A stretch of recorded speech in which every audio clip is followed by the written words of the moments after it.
예, 대사님, 최근 이제 코로나 팬데믹으로 네. 방문 외교가 참 어렵습니다만, 네, 네, 예. 우리나라 이제 국력이라든가 국격이 높아지면서 네, 네. 그 외국 정상들이 이제 한국 방문하는 경우가 상당히 네, 잦아지고 그렇습니다. 있습니다. 네, 예. 그리고 외국 정상들이 이제 방문의 경우에 또 어떨 때는 이제 국빈 방문이라고 하고, 네, 네, 또 어떨 때는 공식 방문, 네, 또 뭐 네. 실무 방문 그런 네, 표현이 있는데요. 네, 네. 그 방문을 하는 거기에도 네. 무슨 그 격이라든가 네, 또는 네. 뭐 그런 예. 차이가 있습니까? 네, 그 이제 다른 나라로부터 손님을 이제 맞이하는 데 있어서 나라마다 조금 다 체계가 다 다릅니다. 네. 물론 뭐 크게 다르지는 않고 대동소이하다고 말씀드릴 수가 있겠고요.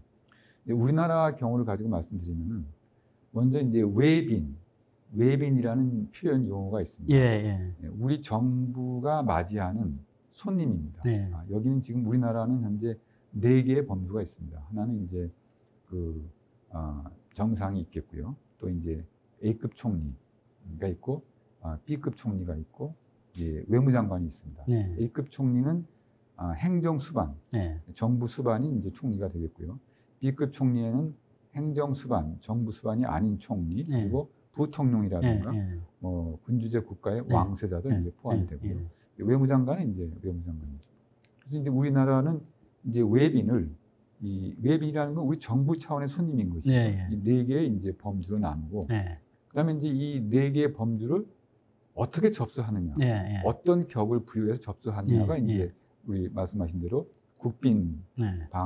방문, 공식 방문, 실무 방문, 네. 사적 방문 네. 이렇게 지금 나누는 네. 겁니다. 네. 그래서 우리 현재 체계는 그 국가 원수와 A급 총리에 한해서만 예. 국빈으로 맞이합니다. 국빈으로요? 예. 예. 그러니까 이제 B급 총리는 예. 우리나라의 국빈으로 올 수가 없는 것이죠. 예. 또 외무장관이라든가, 그리고 이제 공식 방문은 어떤 공식적인 목적이 있는 것이고, 실무는 공식적인 목적보다는 좀 더 이렇게 업무적인 그런 이제 방문이 되겠고, 사적 방문은 그 외빈이 공적인 목적이 아니고 개인적으로 우리나라에 와서 무슨 뭐 치료를 받는다든가, 뭐 수술을 받는다든가, 뭐 가족을 만난다든가 이렇게 되는데요. 우리나라 그 책에 잠깐 소개드리면, 우리나라는 이제 국빈 방한 접수를 우리 대통령 임기 중에 한해서 그 나라에 대해서는 이제 한 번에 한해서 접수합니다. 예를 들어서 우리나라 대통령 임기 중에 스웨덴 국왕은, 스웨덴은 우리나라에 딱 한 번만 국빈으로 올 수가 있는 것이죠. 다만 그 군주가 바뀌었거든요. 또 그 나라의 이 A급 총리가 선거가 있어갖고 바뀌어가지고 이 총리가 이제 재선을 했다든가, 그러면 이론상으로는 또 원하면은 우리 협의해서 다시 또 방안은 국빈 방안으로 우리가 이제 접수할 수는 있습니다. 이런. 우리나라가 좋아서 자주 오시는 분도 있죠. 네네. 그래서 이제 양측이 서로 이제 방문을 협의해서 합의를 하면은 가장 먼저 이제 서로 협의하는 게 바로 이 언제 갈 것이냐. 두 번째가 방문 이 접수의 격을 또 범주를 어떻게 할 것인가, 이 문제를 이제 양측이 협의하게 되는. 그럼 그 격에 따라서 그 예우하는 수준이 달라질 수 있습니다. 네, 그렇습니다. 대체적으로 어느 정도? 이제 국빈 방안인 경우, 현재 우리나라의 의전예에서는 국빈 방안은 일단 청와대에서 이제 공식 환영식을 또 하게 되고, 또 이제 뭐 도착 시 예포를 발사한다든가, 또 이제 청와대 공식 만찬에서 이제 공연이 있습니다. 공연을 또 이제 집어넣고, 한마디로 그 최대한 성의를 갖고 그야말로 명실공히 나라의 손님으로 이제 접수를 한다는 게 이제 국빈 방안이 되겠고요. 공식 방안은 조금 이제 그거보다는 좀 낮은 이제 격이 되겠고요. 청와대에서의 그런 공식 환영식은 없고, 공항에서 좀 적절한 또 도착 행사를 하고, 또 이제 기본적으로 국제사회에서 정상이 이제 방문을 하게 되면은 공식 수행원, 정상은 물론이고 공식 수행원의 어느 범위까지는 그 숙소, 호텔비를 이 접수국이 이제 부담하고 있습니다. 그렇죠. 그래서 이제 국빈 방안과 공식 방안인 경우에는, 예를 들어서 국빈 방안인 경우에는 수행원, 예를 들자면은 뭐 8명까지는 우리 정부가 숙박비를 부담한다든가, 공식 방안에는 뭐 5명이라든가 그런 차이가 있고요. 또 국빈 방안과 공식 방안은 형식적으로 우리 대통령의 초청장이 나갑니다. 그렇죠. 물론 상대방이 먼저 한국을 방문하고 싶다라고 먼저 요청 제의가 왔다 하더라도 양측이 협의를 해서 접수하기로 하면은 형식적으로 우리가 이제 먼저 초청장이 나가는 것이죠. 네. 그래서 국빈 방안과 공식 방안은 초청장이 나가고 실무 방안은 초청장이 안 나갑니다. 그래서 실무 방안인 경우에는 수행원이 뭐에 대해서 우리가 호텔비를 부담하는 그런 건 없습니다. 네. 그 요즘 이제 정상 외교가 빈번해지다 보니까 그 실무 방문 형식으로 취하는 경우가 많죠. 예. 그럼 외국 정상들이 이제 한국에 도착할 때는 맨 처음 도착하는 게 공항이잖아요. 네, 일단은 그렇습니다. 네. 대체적으로 어느 공항을 사용합니까? 네, 뭐 대부분 보면은 이제 외국 국가 원수, 예. 특히 뭐 이제는 말할 것도 없고 이제 행정수반 총리 경우에는 전용기를 갖고 있는 경우도 있고 또 전용기를 이제 임차해서 쓰는 경우도 있는데요. 대부분은 이제 성남과 이제 서울에 걸쳐 있는 그 서울공항이라고 있습니다. 네. 그 군용공항이죠. 네. 공군에서 이제 운영 관리하고 있는 공항인데요. 예. 뭐 이제 공항으로서 이제 가동이 된 건 1970년대. 그 역사가 깊습니다. 그 이제 공항으로 이제 도착을 하죠. 거기서부터 이제 모터케이드로 이제 서울까지 들어오는 것이고요. 거기는 이제 민간인 출입은 이제 통제되는 지역, 군공항이기 때문에. 그 나라에 따라서는 좀 뭐 나라가 좀 어려운 나라라든가 그런 경우는 이제 또 민항, 일반 항공기를 타고 이제 서울에 옵니다. 그런 경우는 지금 요즘 상황에서는 이제 인천국제공항을 이용하게 되고요. 또 인천국제공항으로 들어오더라도 일반인 승객과 이제 같이 내릴 수밖에 없는 거 아닙니까? 그렇죠. 먼저 내리겠죠. 그렇죠. 보딩 브리지로. 근데 그렇게 대우하는 건 조금 좀 그렇다. 좀 뭔가 좀 아쉬움이 있다 하는 경우에는 우리나라가 이렇게 한다는 건 아니고요. 제가 이제 경험을 했는데 어떤 나라에서는 그 민항기를 별도 터미널로 이제 내리게 합니다. 그래서 그 터미널은 이제 한시적으로 통제를 하는 것이죠. 아무도 없습니다. 그리고 지상에서 영접하게끔 레드카펫을 깔고 그러면 이제 그 민항기를 탄 일반 승객들한테는 사전에 양해를 구해야 되겠죠. 그렇죠. 우리 이 비행기에 어느 나라 총리가 타고 있는데 먼저 좀 별도 터미널에서 내리도록 하고 거기서부터 이제 일반 터미널로 이동을 이제 하겠습니다라고 양해를 구하고 그 민항기가 거기 쓴 다음에 레드카펫을 밟고 그 총리 일행이 내리고 그 비행기는 이제 일반 터미널로 소위 이제 활주로 이렇게 이동을 해서 이제 일반 승객이 내리는 그런 방법도 쓰는 나라가 있더라고요. 상당히 일반 승객들이 어떻게 보면 불편을 감수를 해야 되겠네요. 물론 불편을 이제 뭐 감수해야 되겠지만 이제 사전에 그 항공사 측에서 이제 아주 양해를 구하겠죠. 우리 국적기 같으면은 그러니까 대한항공이나 아시아나 같으면은 저도 이제 그 공항에 영접을 나가가지고 제가 이제 직접 항공기에 타서 이제 그 모시고 나온 적이 경험이 있습니다만 우리 국적기 같은 경우는 이제 연락을 해서 양해를 이제 탑승하실 때부터 그 좌석을 이제 그 나오기 그러니까 좋게 또 되게 이제 비즈니스 좌석이라든가 그 1등석이 이제 그 먼저 나오는 출입구가 있으니까 그렇게 이제 요청을 해가지고 이제 하는 경우가 있습니다. 그래서 좌석 번호를 알 수가 있죠. 외국 항공기면 조금 약간 그렇지 않을까 싶기도 합니다. 그러면 이제 공항에서 그런 환영식 같은 걸 만약에 이제 어떻게 하나요? 서울공항 같은 경우는 그 군 공항이기 때문에 우리가 이제 뭐 어떤 환영식을 할 수 있는 그런 여건이 돼 있고 그다음에 이제 그렇지만 인천공항 같은 경우는 민간 공항이기 때문에 그럼 뭐 환영식을 하기가 상당히 어렵죠. 이제 민항기 민간 여객기를 타고 우리나라를 방문하는 외빈 경우에 인천국제공항으로 내릴 수밖에 없지 않습니까? 그럼 이제 인천국제공항은 이제 비행기에서 보딩 브리지를 통해서 이제 그 CIQ 이제 보세구역으로 나오지 않습니까? 그럼 이제 보딩 브리지에서부터 내리는 지점부터 인천공항으로 들어오시는 외빈들은 일단은 그 귀빈실에서 인천국제공항의 귀빈실에서 한 10분, 15분 정도 이제 기다립니다. 기다리는 이유는 바로 승차해도 되는데 너무 좀 허전해서 그래도 귀빈실에서 좀 이렇게 모신다 하는 그런 이제 생각에서 모시는데요. 그럼 이제 그 이 보딩 브리지로부터 그 귀빈실까지 가는 그 경로에 도열병을 배치함으로써 어느 정도 이제 저희로서는 이제 이해를 이제 표하는 것이죠. 그렇죠. 하나 말씀드리면은 그 CIQ 보세 구역에서 귀빈실 구역으로 넘어가는 그 이제 문이 있는데 우리 외교보전실 직원들이 뭐 어느 때부터인지 모르겠습니다만 더블 도어라고 이제 왜 더블 도어일까요, 그게? 글쎄 그 문이 이렇게 예. 그 인천 공항 쪽에서 만든 표현인지 모르겠습니다만 예, 더블 도어라고 이제 부르는데요. 이렇게 들어오면 이제 하나 좀 그 결정해야 될 것이 방문국 측은 가능하면 많은 인원이 그렇죠. 그냥 한꺼번에 나오길 바라죠. 한꺼번에 나오길 바라고. 예, 예. 저희는 또 인천국제공항 귀빈실에 그 어떤 그 지침이 있습니다. 상당히 엄격하죠. 예, 예. 그리고 또 기본적으로 우리는 이제 정상을 빨리 이제 이동을 시켜야 되는데 그 정상과 너무 많은 인원이 함께 나오게 되면 좀 또 혼잡스럽고 그래서 그런 경우는 이제 주한 대사관과 우리 외교부 의전실에서 서로 이제 소위 좀 밀당을 하게 되죠. 상대방 측은 공식 수행원 전원을 그 더블 도어를 통해서 바로 정상과 함께 귀빈실로 가서 기다리고 이제 모터케이트를 탑승하게 해달라.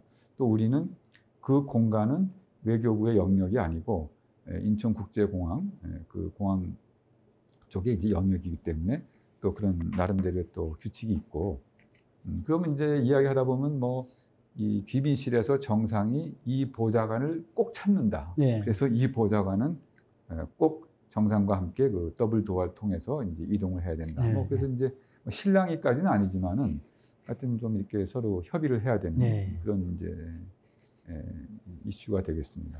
우리가 이제 외국을 방문하다 보면은 그 이제 공관장을 할 때 또 뭐 공관 직원으로서 영접을 나가는 경우가 있지 않습니까? 보면은 이제 그런 것을 사용하는데 그 어떻게 보면은 융통성이 있는 나라가 있고, 그렇습니다. 엄격한 나라도 있고 물론 그렇습니다만은 우리나라 인천공항 같은 경우는 김포공항 시절보다는 상당히 엄격한 것 같습니다. 어떻게 보면 그래서 그 주한 외국 공간에서 좀 불만을 제기하는 경우가 꽤 있었던 걸로 이제 기억을 합니다만. 그래서 이제 그 선진국은 좀 엄격하고 선진국은 좀 이렇게 형식보다는 이제 실질이고 그러나 이제 중동의 군주제 국가인 경우는 이제 상당히 그 공항에 대해서 우리가 요청하는 대로 융통성을 제공합니다. 그렇죠. 그럼 이제 상호주의가 이제 여기서 나오는 것이죠. 뭔가 하면은 대한민국 장관이 그 나라를 방문했을 때 귀빈실에 뭐 무제한적으로 쓰게 하고 그랬는데 자기네 장관이 우리나라 오는데 너무 이렇게 좀 엄격하지 않느냐, 상호주의에 맞지 않지 않느냐. 이제 그럴 경우 이제 기계적인 상호주의 적용도 있지만은 또 서로 이제 다른 거죠, 사정이. 그런 점을 또 설명하고 설득하는 게 쉽지가 않습니다. 우리 저 한국 정부나 공항에 대한 압력 수단으로서 그 나라에 나가 있는 우리 외교관을 압박하는 경우가 가끔 있어요. 그렇게 해서 이제 정상이 들어오면서 도착해서 이제 어떻게 보면은 정상뿐만 아니라 수행원들이 한꺼번에 같이 이동을 하지 않습니까? 그렇습니다. 하게 되면은 그 입국 수속이나 또 나갈 때는 출국 수속인데 그 많은 인원을 또 이제 빨리 해야 되지 않습니까? 그건 어떻게 하나 따로 하나요? 정상 이제 서로 방문할 때는 국제사회에서 그 정상이 뭐 입국 심사를 받고 이제 그건 좀 적절치가 않죠. 그래서 뭐 국제사회에 토용되는 그 관행인데요. 서로 상호주의 이제 한마디로 대리 수속을 이제 다 하도록 허용합니다. 그래서 그 우리 대통령께서 외국에 나가시면은 우리 의전실에 직원들이 이제 같이 이제 모시고 출장을 떠나는데 그 직원 중에 한 명은 그 출입국 대리 수속만 하는 직원이 있습니다. 그럼 이제 그 우리 정상 우리 이제 비행기가 내리면은 우리는 이제 먼저 내려서 모터케이트가 이동하면은 이 직원은 뭐 한 상당한 수량의 이제 여권이죠. 여권을 가지고 그 나라 이제 의전 직원의 안내로 그 나라 이제 입국 이제 심사대에 가서 이제 다 입국 수속을 이제 마치는 것이죠. 또 떠날 때도 이제 먼저 공항에 도착해서 이제 출국 대리 수속을 하고 이제 그 직원은 먼저 이제 비행기에 탑승해 있고 그래서 이 대리 수속은 뭐 현실적으로 이렇게 할 수밖에 없기 때문에 국제사회에서 널리 통용되는 그런 관행이 되겠습니다. 비자는 뭐 사전에 받고 와야 되는 거죠? 네, 사전에 이제 비자가 필요한 경우에는 또 이제 외교부 의전실에서 이제 준비를 다 하죠. 이제 상대방 아무리 이제 정상 방문이라 하더라도 비자를 받아야 하는 경우에는 외교부 의전실에서 모든 수행원 여권을 미리 받아서 그 나라의 주한 대사관 또 주한 뭐 공간에 이제 비자를 신청해서 비자를 발급받고 그렇게 외국 정상들이 한국 오게 되면은 이제 그 하루하루 이게 짧은 기간에 오니까 이제 그 일정들을 이제 이게 알차게 짜야 되는데요. 우리나라에서도 꼭 이 일정은 필수적으로 하는 일정이 있다 하는 건 없는 거죠. 그 일정 정상 간 교류 방문에 있어서 이제 일정도 어떻게 보면 다 대동소이하다고 이제 말씀드릴 수가 있겠습니다. 뭐 한번 이렇게 그 시간 순으로 보면은 이제 공항에서는 이제 공항 뭐 도착 행사가 있겠고요. 그리고 이제 바로 이제 숙소를 가서 그 다음 되게 일반적으로 이제 주재국의 뭐 현충원이라든가 또 뭐 국립묘지라든가 이런 또 뭐 무명영사의 묘라든가 이런 이제 시설을 이제 방문해서 참배하고 이제 헌화를 하고 그 다음에는 이제 공식 환영식으로 이어지고 공식 환영식이 끝나면은 이제 정상회담을 갖고 정상회담 끝나고 이제 저녁에 공식 만찬이 있고 되게 이 정도가 이제 뭐 기본 일정. 뭐 이제 또 필수 일정이라고도 또 표현하는데요. 필수 일정은 조금 무조건 이걸 해야 된다는 뭐 이제 그런 또 의미가 있는 것 같아서 필수보다는 이제 기본 일정이라고 이제 표현하는 게 어떨까 하는 생각이 들고요. 그 다음에는 이제 기본적으로 그 정상 방문 시의 모든 일정은 양측이 이제 협의해서 정하는 겁니다. 그렇죠. 어떤 일정도 집어넣을 수가 있고 뭐 아주 이제 탄력적으로 융통성 있게 하는 것이죠. 뭐 이제 그 기본 일정 외에 이제 그 선택 일정이라고도 하지만 선택 일정보다는 뭐 추가 일정이라고도 할 수가 있겠는데 거기는 이제 뭐 그 접수국의 의회를 방문해서 뭐 연설을 한다든가 또 접수국에 있는 그 나라 국민 동포 초청 뭐 리셉션이라든가 또 뭐 어떤 그 나라의 고위 인사 뭐 상원 뭐 의원이라든가 장관들을 별도로 접견을 한다든가 또 서로 협의해서 그 나라 학교에 가서 연설을 하고 또 뭐 명예 학위를 받는다든가 또 뭐 아주 다양합니다. 그렇죠. 뭐 그 양측이 협의해서 정하기 나름이기 때문에 뭐 어떤 일정도 포함시킬 수가 있습니다. 우리나라에서는 그 경제인들 만나는 일정들이 있죠. 대체적으로 보면 우리가 경제 지금 5단체인가요? 그래서 이제 돌아가면서 해가지고 오찬 겸해서 한다든가 리셉션을 따로 한다든가 우리나라 방문한 정상을 우리나라 경제단체가 이제 교대로 이제 주최자가 돼서 초청해서 연설을 듣고 또 오찬을 하고 우리 대통령이 이제 외국 방문할 때도 이제 경제인이 이제 뭐 이렇게 같이 과거에는 이제 수행 경제인이라고 쓰다만 수행이라는 표현이 좀 적절치 않다. 그래서 요즘 뭐 그냥 동행한다라고 이렇게 표현하는 것으로 알고 있습니다. 그 아까 이제 뭐 청와대에서 하는 그 공식 환영식 그 말씀이 나왔습니다만은 그 정상회담 전에 이제 일단은 외국의 정상이 청와대를 가지 않습니까? 그럼 청와대 가서 이제 먼저 하는 게 공식 환영식인데요. 그렇습니다. 청와대 그 대정원에서 이루어지는 상당히 멋있다고 우리 전통을 가미해가지고 만든 그 전통 환영식. 저도 청와대 근무를 했었습니다만 그때보다 더 이제 그 전통 의미를 더 가미했다. 그러니까 청와대에 들어가기 전부터 이제 우리 그 전통의장대가 이제 그 선도를 해가지고 들어가고 그 다음에 실제로 공식 환영식도 이제 또 멋있다고 그러는데요. 어떻게 했길래 멋있다고? 그 뭐 국빈 이제를 맞이해서 청와대에서 청와대 대정원이죠 거행하는 이제 공식 환영식은 제가 보기에도 아주 그 뭐 아름답고 또 아주 색채가 다양하고.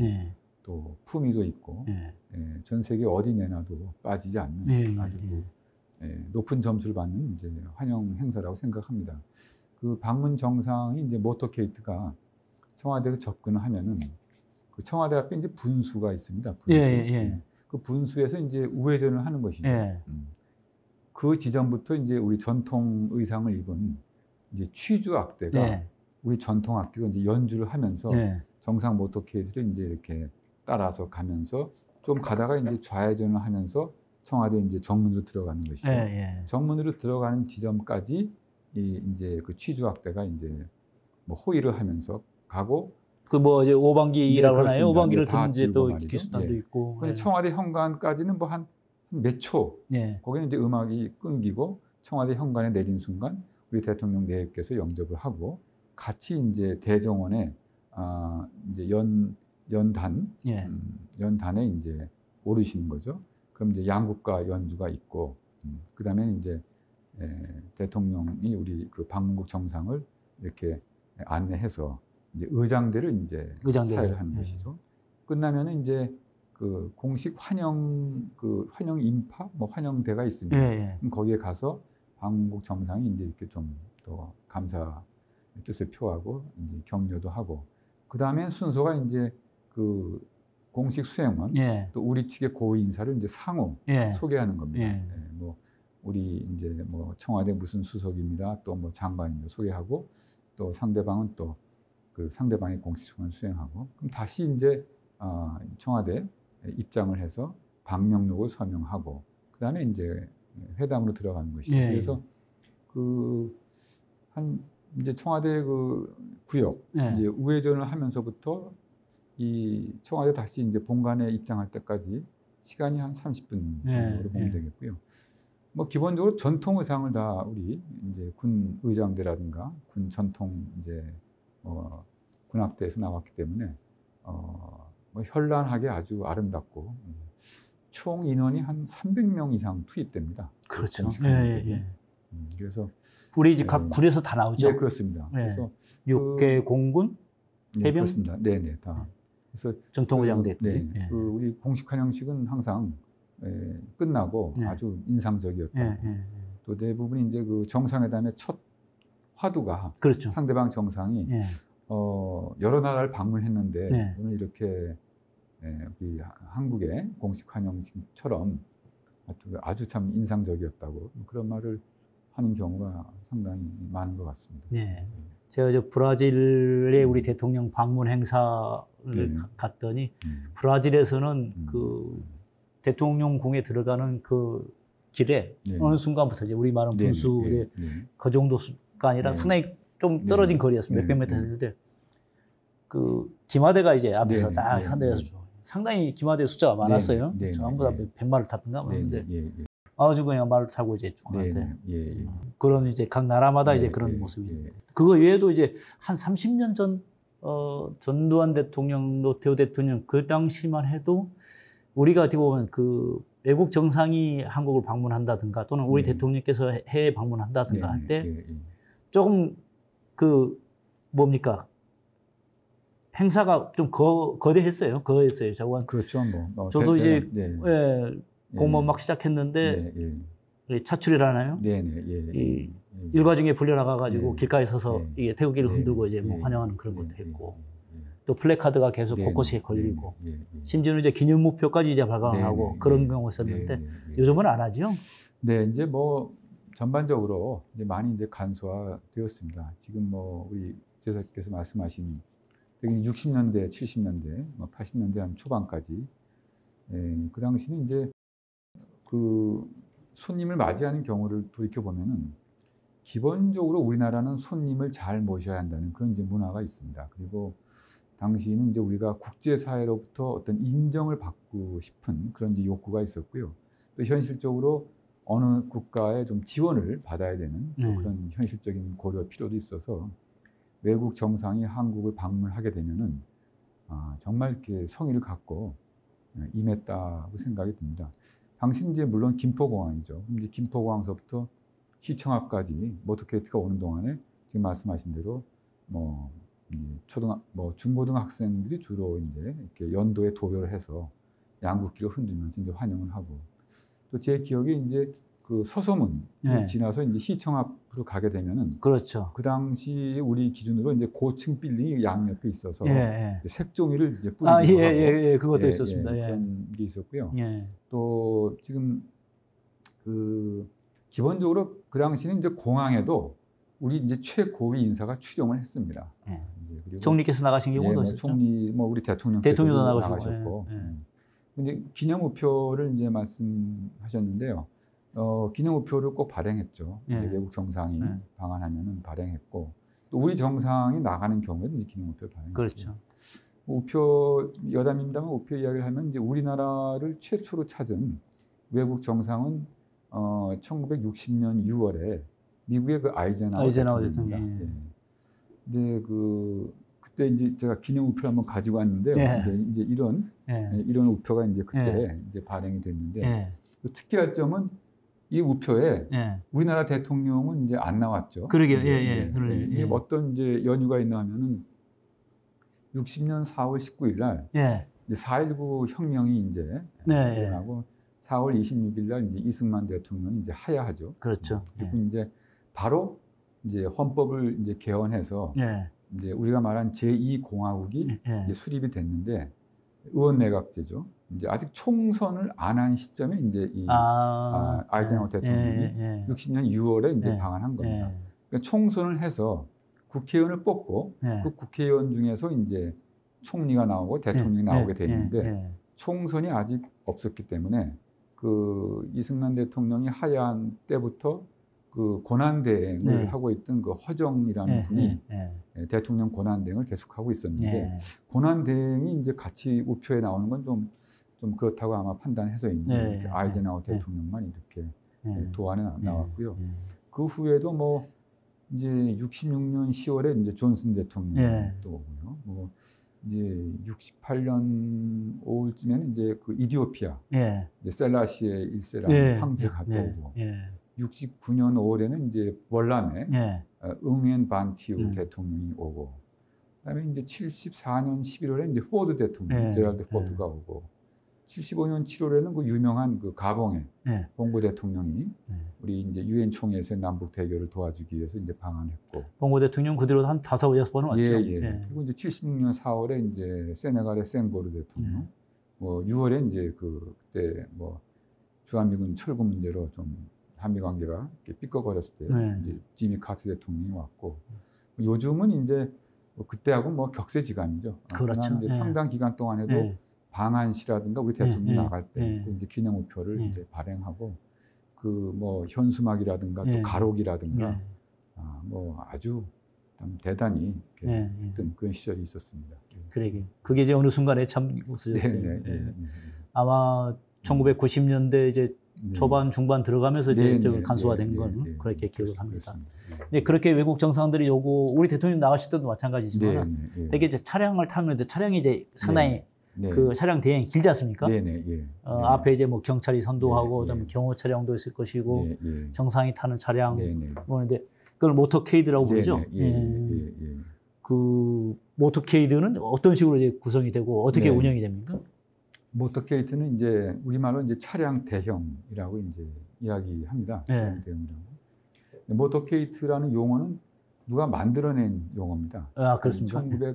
1910년 그 무렵에 미국에 이제 아리조나 리퍼블릭이라는 잡지가 있었는데 거기에 이제 뭐 자동차를 소개하는 그 라일 에버트라는 사람이 있었는데 이 사람이 이제 그 기마대 있지 않습니까?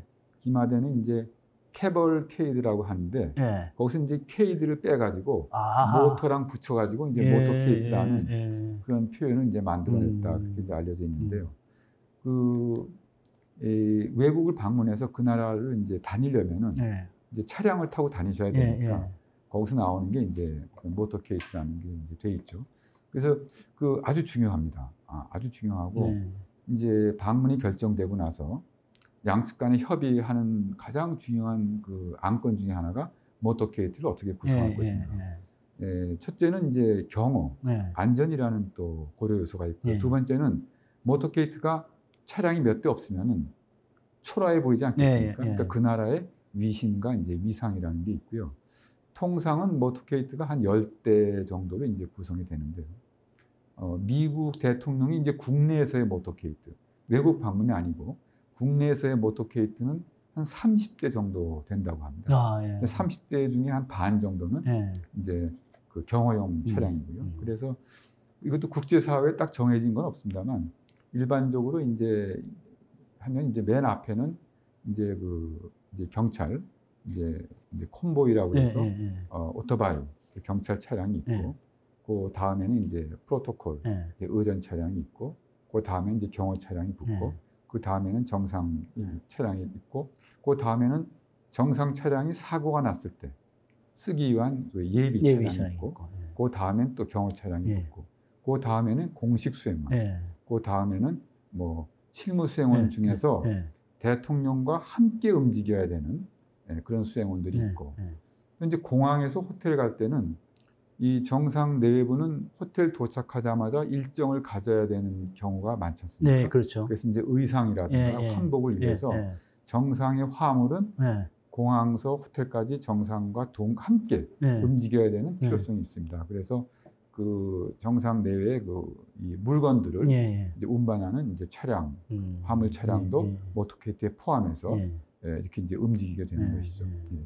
그래서 보니까 또 이제 그런 차량 대형 길게 나갔지만은 또 그 차량 대형의 그 교통 정리를 하면서 이제 또 이 앞에 섰다 뒤에 섰다 또 일정하게 또 이게 위치를 지키는 게 이제 우리 그 경찰의 뭐라 합니까 이제 우리 뭐 오토바이라고 이야기하나요?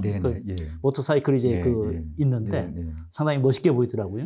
그것도 뭐 일정하게 뭐 대형이나 뭐 숫자가 있나요? 네, 앞서 말씀드린 그 60년대에는 외국 정상이 방한하거나 우리 정상이 이제 외국을 방문하기 위해서 출발하는 경우에는 교통을 통제했습니다. 그렇죠. 통제했기 때문에 한번 통제하면 몇십 분씩 통제하죠. 모터케이트가 그냥 아무런 뭐 없이 그냥 지나가는 것이죠. 근데 이제 우리 사회도 많이 바뀌고 그래서 요즘은 이제 그 통제를 하지 않습니다. 그래서 이제 말씀하신 경찰청에 그 이제 소위 쉬운 말로 오토바이를 타시는 분들이 이제 앞에 가면서 이제 차량을 좀 통제를 하고 한시적으로 그 기술이 또 우리나라가 상당히 그 아주 높은 그 외국 정상이 이렇게 그 차량이 많고 어떻게 보면 교통체증이 있는 도시에서 이렇게 빨리 공항에서 호텔까지 온 거에 대해서 참 아주 인상적이다 이제 그런 말을 하기도 하고요. 미국은 이제 대통령이 이제 미국 국내에서 다닐 때는 이제 뭐 어마어마합니다. 이제 그 루트카라고 그래서 모터케이트보다 몇 분 앞서서 이제 먼저 나가는 거죠. 나가서 지금 교통 이런 양을 다 이제 확인하고 평가해서 이제 뒤에 무전을 쏘고, 그 다음에는 이제 또 이제 뭐 파일로트 카가 또 비슷한 기능하고, 그 다음에 이제 그 미국 용어는 이제 스위퍼라고 그래서 경찰 이제 차량과 오토바이들이 있고, 그 다음이 이제 경호의 그런 이 중심이 되는 리드카가 다 이제 이 통제를 다 하고 그 뒤에 이제 정상차가 붙고 그게 한 뭐 30대쯤 된다는 이제 이야기죠. 미국 국내에서의 이제 대통령이 움직이는 경우에는 그렇습니다. 저도 이제 그 모터케이드를 이제 합류해가지고 타고 다닌 적이 이제 꽤 많았습니다만 그 맨 앞에 이제 의전 선도 차량 타고 가고 또 맨 뒤에서 뭐 수용원으로 같이 가고 하는 경우도 있었습니다. 보면은 우리 경찰들이 상당히 예전에는 이제 그런 이게 한번 외국 정상이나 우리 대통령의 모터케이드가 지나고 나면은 그 교통 통제가 풀리는데 몇 시간이 걸렸다고 그러더라고요. 그래서 불평불만을 많이 들었습니다. 저도 이제 아는 분들한테 어디가 보니까 갑자기 그냥 뭐 길이 막혀가지고 차가 못 움직이고 있던데 조금 지나가니까 뭐 앵앵거리고 지나갔다. 그런 표현을 들으면서 불평을 이야기하는 걸 들었습니다만은 그 순간순간에 그 교통 신호를 통제를 하면서 차가만 쏙쏙 지나가게 만들더라고요. 상당히 많이 발전했습니다. 네, 이제 신호기를 제가 알기로는 이제 신호기를 다 이렇게 좀 조정을 해서 이렇게 그 원활히 뭐 일종의 뭐 기술이라고 뭐 노하우라고 할 수가 있겠죠. 이게 모터케이드 이야기 나왔습니다만은 이 정상들이 타는 차량은 우리가 보통 뭐 방탄이라고 얘기하지 않습니까? 방탄 차량을 하는데 그 미국이나 뭐 러시아 같은 경우는 저도 이제 봤습니다만 본국에서 가져왔지 않습니까? 그렇게 이제 방탄 차량을 쓰고 우리나라 같은 경우도 방탄 차량을 이게 물론 이제 정상들 오면은 가지고 있는 방탄 차량을 제공하겠습니다만 국산 차량은 지금 뭐 사실 대통령 차량에 대한 여러 가지 내용도 사실은 좀 공개적으로 이야기하기는 좀 어려운. 기본적으로 이제 방탄 차량은 이제 경호라는 안전을 고려하기 때문에. 근데 언론 이제 보도를 보면은 우리 지금 이제 국산 차량도 이제 방탄 갖춘 것으로 그렇게 제가 신문에서 봤습니다. 그리고 지금 말씀하신 대로 미국이나 이제 러시아는 뭐 이제 국력과도 좀 관련이 있죠. 이제 외국을 방문하는 경우에 차를 아예 가지고 옵니다. 그러게 말이에요. 가지고 와서 그 차를 여기서 쓰고 다니는 거죠. 우리가 제공하는 그러니까 어떻게 보면 조금 그 접수의 입장에서는 좀 기분이 좀 상할 수가 있지만은 뭐 그쪽에 그런 뭐 정책이랄까 그렇게 관행을 한다고 하기 때문에 그건 이제 접수국에서 이제 수용을 하는 것이고요. 그 차량 다 당연히 이제 방탄 차량이고, 현재 미국 트럼프 대통령 차량 이제 그 큰 차를 어떻게 이제 운반하느냐 그러면 이제 우리 가끔 영화에 나오는 그 C-17 글로브 마스터라는 기종의 어마어마한 크기의 수송기가 있습니다. 그 수송기 이제 두 대를 이제 싣고 오는 것이죠. 하나는 이제 예비용으로. 그래서 그 미국 경호 안에서의 이제 아머로는 그 이제 스테이지 코치라고 이제 그 차를 이제 부르고요.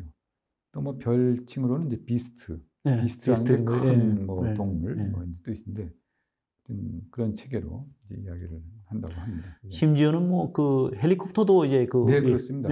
가지고 들어오고 머린원이라고 그러나요? 네네. 그렇게 이제 들었고요. 이 비행기 같은 경우도 이제 그 전용기가 이제 따로 있지 않습니까? 네, 그렇습니다. 근데 또 예비기까지 또 같이 오고. 저는 제가 실제로 보니까 한 4대 정도는 들어오는 것 같은데. 되게 이제 자기 그 전용기 예비까지 포함해가지고 그렇게 전용기를 운영하는 나라가 몇 안 되죠? 네, 그렇죠. 좀 미국은 좀 어떻게 보면 좀 유난스럽다고 할 수도 있고, 또 미국의 뭐 위상이라든가, 또 미국의 뭐 경제력이라든가, 또 미국 나름대로 또 그런 전통이 있으니까. 그렇죠. 어쨌든 그렇게 형성이 돼서 지금 그렇게 지금 운영을 하고 있는 것 같습니다. 외국 정상이 우리나라 오게 되면은 이제 묵게 되는 숙소가 이제 되게 호텔이라고 말씀하셨는데 호텔은 어느 수준이 되고 그다음에 경호가 가능한 그런 호텔이 되겠죠. 그렇죠. 우리나라 따로 뭐 영빈관이 없어서 좀 그렇지만은 영빈관이 있는 나라도 있고 그렇습니다. 숙소 같은 경우는 무슨 일정하게 그런 또 이게 뭐 있나요, 원칙이? 외국 정상이 우리나라를 방문하게 되면은 어느 호텔에서 묵을 것인가 하는 것은 그 나라에서 정하는 겁니다. 그 나라에서 정하는데. 우리 외교부의 의전실의 의견을 이제 좀 구하기도 하고요. 자체적으로 그쪽에서 결정하는 거기 때문에 우리가 뭐 이렇게 뭐 이렇게 콩나라 판나라 하기도 어려운 게 있고요. 그러나 이제 그 몇 가지 고려가 있죠. 이제 모터케이트가 이동하는데 그렇죠. 또 그 점을 이제 특히 고려하겠고요. 또 이제 나라마다 특정 호텔과 좀 어떤 그런 관계를 맺는 경우도 있습니다. 맨 처음에 그 호텔에 묵었는데 그 호텔과 서로 이렇게 좀 그러게요. 잘 맞아서 아주 만족하고 돌아갔다든가 그래서 그 나라 외무성 안에서 한국을 방문할 경우에는 꼭 그 호텔로 하자든가 그런 경우가 있겠고요.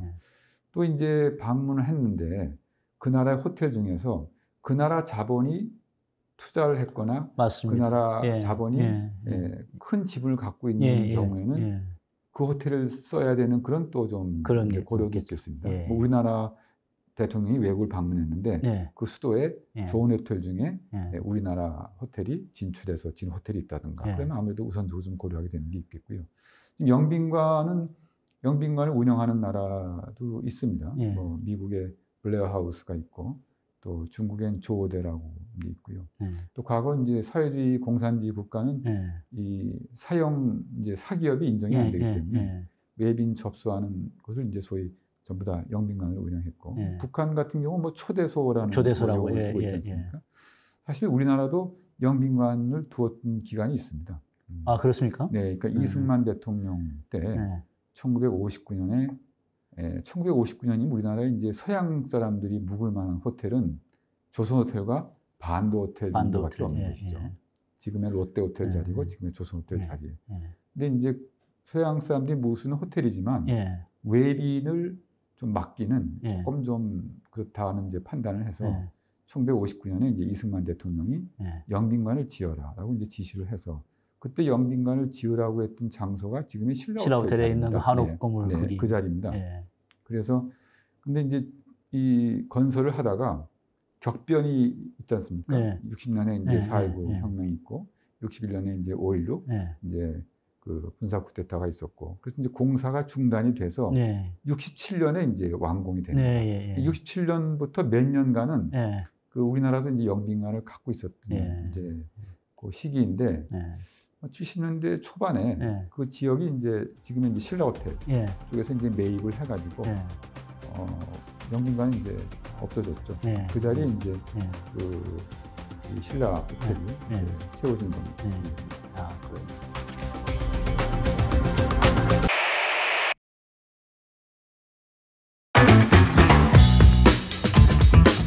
우리 대통령 해외 순방은 어떻게 이루어집니까?